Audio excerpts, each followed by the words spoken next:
শেহজাদ, অনেকের পছন্দের দুনিয়ার টাকার গোলাম এপিসোডটি বর্তমানে খুব জনপ্রিয়। কম করে হলেও প্রত্যেকটা এপিসোডে 10 থেকে 15 মিলিয়ন করে ভিউ হয়। আর আপনাদের দুনিয়ার টাকার গোলাম এপিসোডের 27 নম্বর পর্ব সম্পর্কে কিছু বলবো। আপনারা 26 নম্বর পর্বে দেখেছেন যে দুনিয়ার টাকার গোলাম এপিসোডের শেষ মুহূর্তে 26 নম্বর এপিসোডে চোর গোলাম এবং শেহজাদ চৌধুরীর দেখা হয়ে যায়। শেহজাদ চৌধুরীকে দেখে চোর গোলাম খুবই অবাক হয়ে যায়। বর্তমানের এই মুহূর্তে শেহজাদ চৌধুরী তার বাসায় খবর শোনে এবং খবরে স্বাস্থ্যমন্ত্রী ভুয়া সংবাদ দেয়, যেটা করে না সেই সম্পর্কে বলতে থাকেন।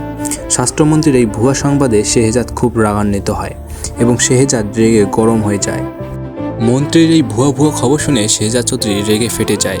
তারপর তার লোকজন নিয়ে চলে যায় সেই স্বাস্থ্যমন্ত্রীকে কিডন্যাপ করতে। অ্যাম্বুলেন্স হিসাবে সে অ্যাম্বুলেন্সের ড্রাইভার সেজে শেহজাদ চৌধুরী স্বাস্থ্যমন্ত্রীকে কিডন্যাপ করে।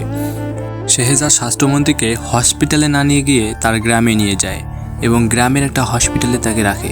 গ্রামের হসপিটালে নোংরা পরিবেশ ছিল এবং শেহজাদ চৌধুরী এই নোংরা পরিবেশ দেখানোর জন্যই স্বাস্থ্যমন্ত্রীকে তার গ্রামের হসপিটালগুলোতে নিয়ে আসে।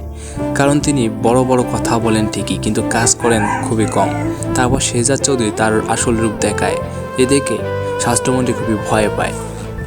এইদিকে আবার চোর গোলাম শেহজাদ চৌধুরীর রূপ নেয় এবং শেহজাদ চৌধুরীর পুরো ক্রেডিট ডুবানোর জন্য সে ভুয়া সংবাদ দেয় মন্ত্রীর কাছে। এই অর্থমন্ত্রী ভুয়া সংবাদ নিয়ে খুব খুশি হয়। এদিকে ছেড়ে দেয় সেই